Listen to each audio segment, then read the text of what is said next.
Hello, and welcome to my review of Stranger Things Season 5, Episode 6. I loved this episode.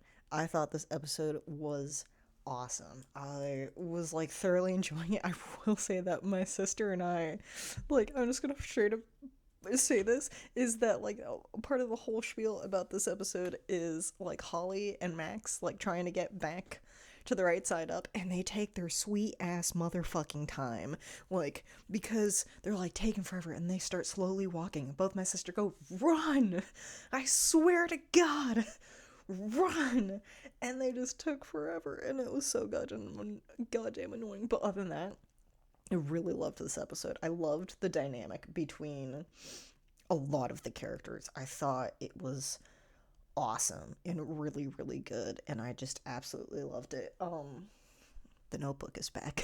So I'm gonna read off of it. Of course, the first thing that wrote down was who thought Murray was the one to go with Erica to go and wake up her teacher. I thought that was hilarious, where she's like, I know it's 5 in the morning, but we need your help. And he's like, it's 5 in the morning. And Murray pops out and he's like, that's what she just said. And he's like, who the fuck is this guy? And I'm like, that is the appropriate reaction. Who thought it was a good idea to bring Murray to this junction? Why? Um, and then my next note is just wormhole. Wormhole. It's like, oh, we're learning about wormholes now. It's a wormhole. Wow, it's amazing. And then shortly after that, I just wrote the shot of when they go through the hole and exit, and all the sound is gone, and it's the two sides of the little hourglass figure of the wormhole. That shot looked super duper cool. I was like, this is awesome. I loved it. I loved it a lot. Um, and then I love the dynamic between Max and Holly. They were just really funny together. Where Max is like, "You're so much like your brother." No, you are your brother. And Holly's being like, "I don't give a shit." Listen to me. And I love that, especially at the end when Max is like, "Well, you can't go with me to this area because this is my body. It's not where your body's at." And Holly's really, really scared. And then Max spends that whole speech encouraging her, being like, "You can find yourself. You don't need Kate Bush. You don't need music, anything like that." And I really, really liked that. I thought it was a really cute big sister moment, being like, you can do this, you've got this, you're brave, you're smart, you're amazing, you kept going when I gave up. And especially the hurt in Max when she's like, I've spent so long looking for a way out. And it's you can see it, Sadie Sink did an amazing job with that speech, being like, I spent so long trying to find a way out, and Holly helped her find a way out. And I loved that. I thought the acting in this episode was phenomenal, and it was so good overall and stuff like that, especially with the entire I'm about to die conversation between Nancy and Jonathan. You can really tell that those actors actually love each other. It was so cute. And as much as I don't like Jonathan, I thought that that entire confession, being like, here's what I don't like about you, and here's what I don't like about you, and especially with Nancy being like, Steve knows what he wants and I don't, and I don't want someone like that. And just the way that it was just so cute, where it's just you can really tell that those actors actually genuinely really love each other. And I just thought that that entire conversation was great. I thought it was really, really good, especially at the end when they were unproposing, which my sister and I came up with the thought that they're breaking up. At least that's what we think, is that they're breaking up. Um, which yay, good on them. But it's just I really liked that scene. I thought it was such a good scene of just how everything was working, and I really liked it. Along with, related to that, which was just Death by Oobleck. I'm calling the melted plastic stuff Oobleck because it looks exactly like Oobleck, and when it is liquid, it kind of functions like Oobleck. So yeah, I liked that. And then my sister and I had the question of what gets to melt from the Oobleck and what doesn't, because it seems very questionable. It's they're walking on a ground that's completely covered in this Oobleck stuff, and it's not collapsing. But then the stairs collapse when Steve and Dustin are trying to go up them, and then the handle collapses when it gets touched by the Oobleck. And so I'm like, what counts as getting to melt by the oobleck and what doesn't, because it seems very like choice based, like what does it and what does and what doesn't. It's weird. Like I don't. Both my sister and I don't get it. And I wrote down Mike's speech to Elle. I don't remember what it was. I just remember it was actually a genuinely good speech, and then it ended really stupidly. Um, I didn't write much about Elle this time around, and I think it's very much just like she's determined. She's on a roll. She's determined in her own way, and but she's also sort of pulling a Hopper of like not communicating to other people. I mean, she did talk to like, oh, I remember it's Mike's delusional dream about them running away together and her being like, this isn't one of your campaigns. And he's like, yeah, but like, it's still us, like you, me, Lucas, and Dustin finding Will. And my sister just goes, so the beginning of the show all circles back to finding Will. Although she did find Will pretty quickly. So there's that. Um, but yeah, I just love that. And then Dustin got his hug. I almost started crying at that part where Dustin's like, "No, Steve, don't go up the ladder. You're gonna die." And he's like, "No, like calm down." And then Dustin's like, I can't go through that again." I was like, "Oh, please, give him a hug." And then he got his hug, and I was like, "Yes." Like it just, oh, it was so cute, and I was just like, "Oh."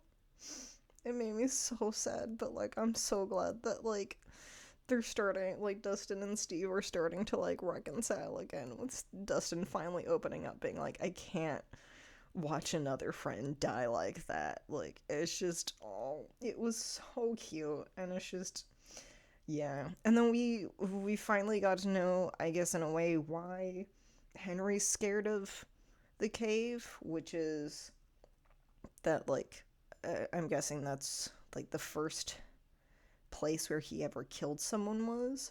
And then I have a theory that the briefcase, like whatever's in the briefcase, because they didn't show it because Holly got like distracted by Max before it happened. But I think like whatever's in the briefcase is like how Henry got his powers, because like everybody else got their powers from Henry, but then it's like, how did Henry get his powers? They're always like, he's a sensitive child. And then it's like, we see this Henry, and we're like, this Henry is very different from the other Henrys that we know.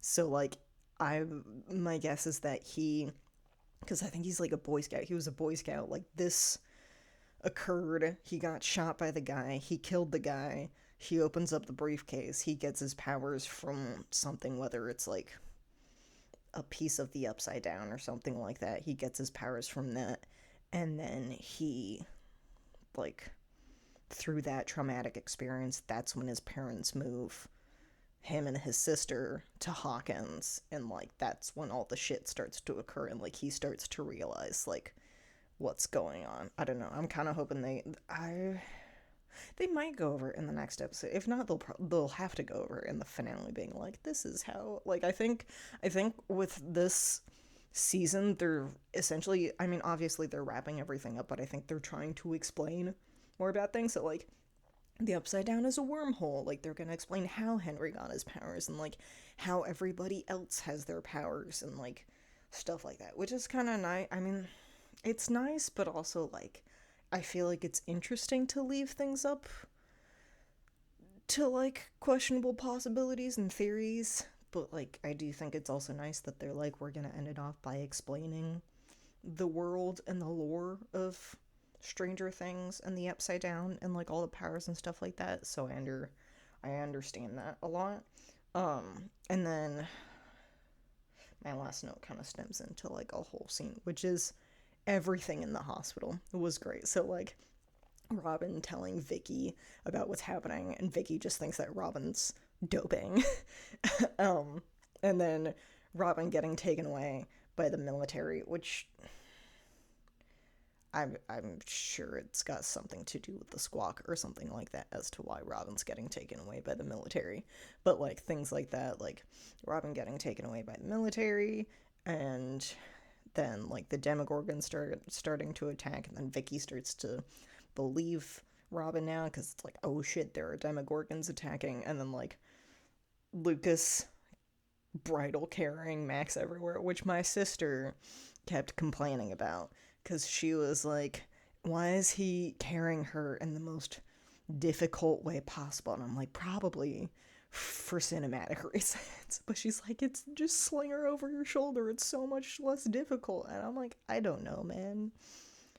Who knows? Not everybody knows the easier ways of slinging people over your shoulders. Um, so there was that, and then just like badass Karen, like, cause I was kind of like expecting like Elle to come in and save the day, and then no, it's Karen with an oxygen tank and a dryer, and I loved that. I was like, I'm so here for badass mom Karen who's like stabbing demogorgons with a broken wine bottle. She's blowing up demodogs with an oxygen tank and a dryer. Like, I'm so here for it. I'm just like so excited. And I'm so excited for Max to wake up and at least be able to tell Karen, being like, your kid is fine. We don't know where she is, but at least she's back in her own body, and like we will be able to figure out a way to like rescue her and like help her escape and stuff like that. And I loved that. I loved it. Um and that's all for my notes. What are the thoughts? Okay, I'm gonna be honest. I thought that the scene with Nancy and Jonathan when they were about to die was going to go a little bit differently. I thought that he was going to straight up propose, and then I thought he was going to actually die. But then I forgot that Stranger Things writers are made up of a bunch of cowards who don't want to kill their characters. So he's still alive. But like, they really need to kill some people off. I'm hoping it's not Steve. It's going to be Steve, but they really need to kill some people off. But just like, yeah, I definitely thought that like Jonathan was gonna die in that scene. Be like, I'm proposing and now I'm dead, but you're still alive. But no, the like oobleck stopped and then it hardened. My sister was like, how are they gonna get out now? And I was like, well, they're kind of close enough to the hole where like Jonathan could just like pick Nancy up, and like she might not be able to like reach down and grab him, but like jump a little high. Or she could at least find Steve and Dustin and figure out a way to like get up there and like figure out everything. But God, I really liked that episode. One thing that I thought was really cool, because Stranger Things loves its sound effects and stuff like that. Actually, no, there's two things with the sound effects, which is like the scene where Robin's explaining the the three different minds in Vecna's, and how it's like the way that like the sound that goes with like taking the records out of the sleeves tickled my brain. I loved it so much. And then this like all the shots of Will when he's unconscious and you can see his eyes like moving underneath his eyelids, and how that has an added sound effects. I thought that was cool. I was just like, oh my god, yes. I thought that was awesome. I really, really liked it. I really loved this episode. I thought it was so cool. It was just like there was some issues with the pacing. I really don't like the pacing that Stranger Things has done recently, because we kept going back and forth, and like there was a lot of like my sister and I yelling at Max and Holly to like haul ass, and then we'd like switch to something else, and I'm like, dude, can we just stick to one location long enough? Like, I think it ruins the suspense in that way, because I'm like just annoyed. I'm no longer like worried about the characters. I'm just genuinely annoyed, and it's like not helping. I'm just like, I feel like I would fear more for Max and Holly's safety if we didn't have to keep switching between like Max and Holly, and then the hospital, and then Hopper's cabin, and then like the upside down, and then it's like it doesn't feel suspenseful, which is why I think a lot of the scenes that I liked are where we're like staying in one place for the most part. Like, I think for the most part the like unproposal scene, we're there the whole time throughout that entire scene until it ends, which is what I really liked. It's like we just get to stay in the moment with the two of them. Meanwhile, when like Molly and Max are trying to escape, it takes forever. Like, it's the whole episode, but like by the time they actually see like the, I don't know, like the red portion of Vecna's mind where they can actually escape, they like cut away from it like four different times, and I'm like, I'm just irritated now. Like, I just find it really, really annoying, and like I didn't care as much for like the L portion, which like I said for last episode too, it's like I don't know. It's the least intriguing plot of this whole show is that, which is really interesting, I think, but it's just like I think it's honestly because like I find the character dynamic between Elle and a lot of other characters to be really really stale.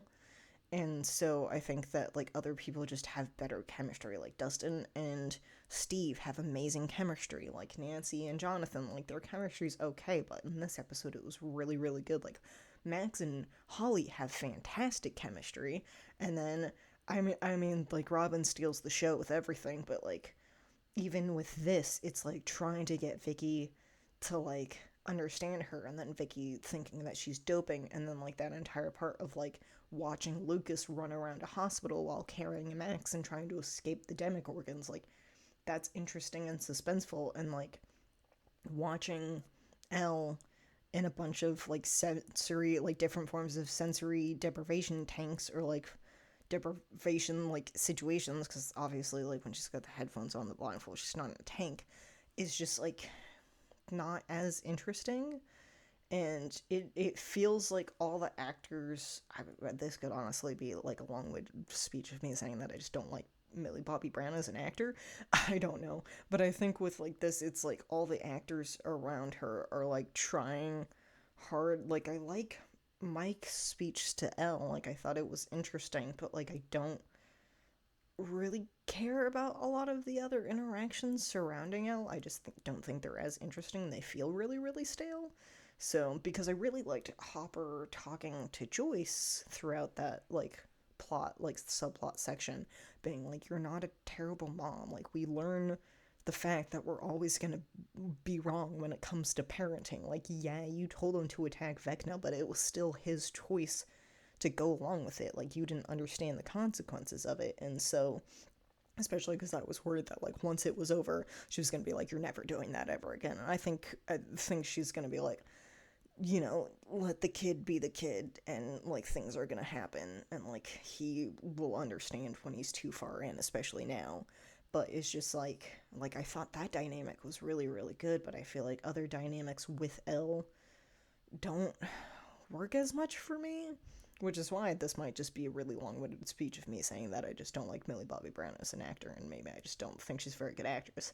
Uh, I don't know. I think the only other thing I've really seen her in is Godzilla, and I don't remember much from the first movie, and I just remember from Godzilla versus Kong that I spent the whole time where they would be like, well, let's watch like the kaiju fight, and now let's cut to see what Millie Bobby Brown is doing. And I just proceeded to go, I don't give a shit what Millie Bobby Brown is doing right now. I want to watch kaiju fight. So like that was its own my personal beef with Millie Bobby Brown's character in that movie, of being like, I came here to watch kaiju fight. I don't give a shit about your human characters. So, but I mean, it's just like I find it really interesting that I just find her character. I don't know. I feel like I'd have to rewatch all of Stranger Things to be like, is it throughout the whole show, or is it just this? But it's just like I don't know. I find her interactions with other people to be really stale compared to like how other characters have chemistry, and it just didn't work as much for me for this. But like I don't know, it's like one thing out of all of it, but other than that, like I really really liked this episode. Although I will admit I'm getting a little sick of Kate Bush. I'm good. I don't need to listen to more Running Up the Hill. I do like the orchestra versions of Running Up the Hill though. I think they're really really cool. Wish they put them on Spotify. But like I liked those, but I mean, yeah. That was a very long tangent about actors. But yeah, I'm really excited for the next episode. I forgot to say what day it was. Today's the 27th of December. Um, yeah, I here's the day.